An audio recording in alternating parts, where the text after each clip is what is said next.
روزمرہ کی تعریف دو یا دو سے زیادہ الفاظ کا مجموعہ جو اہل زبان کی بول چال کے مطابق حقیقی معنوں میں استعمال ہوا ہو روزمرہ کہلاتا ہے۔ مثلا وہ آئے دن اسکول سے غیر حاضر رہتا ہے، اس جملے میں آئے دن درست روزمرہ ہے جو اہل زبان کی بول چال کے مطابق ہے۔ اگر اسے آئے روز لکھا جائے تو یہ اہل زبان کی بول چال کے مطابق نہیں ہے، اس لیے یہ روزمرہ غلط ہے، اگرچہ اس طرح لکھنے سے معنی میں کوئی فرق نہیں پڑتا۔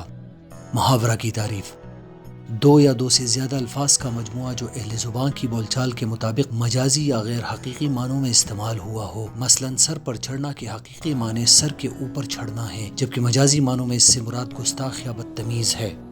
روزمرہ محاورے سے زیادہ وسیع ہے، جس کا دائرہ کار پوری زبان پر ہے۔ محاورہ مجاز ہے، روزمرہ حقیقت ہے۔ محاورہ تو خود روزمرہ کے سائبان میں پناہ لیتا ہے، اس لیے ہر محاورہ روزمرہ ہو سکتا ہے لیکن ہر روزمرہ محاورہ نہیں ہو سکتا۔ محاورے کا روزمرہ کے مطابق ہونا لازمی ہے، جبکہ روزمرہ محاورے کا محتاج نہیں۔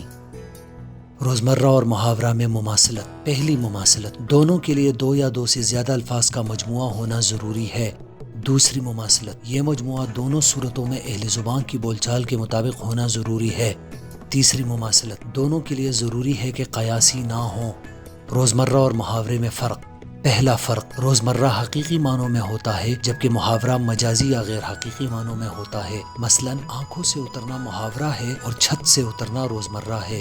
دوسرا فرق، محاورہ قواعد کی حدود میں آتا ہے جبکہ روزمرہ قواعد سے بالاتر ہوتا ہے۔ تیسرا فرق، محاورہ میں اہل زبان بھی تبدیلی نہیں کر سکتے جبکہ روزمرہ اہل زبان کے مطابق بدلتا رہتا ہے۔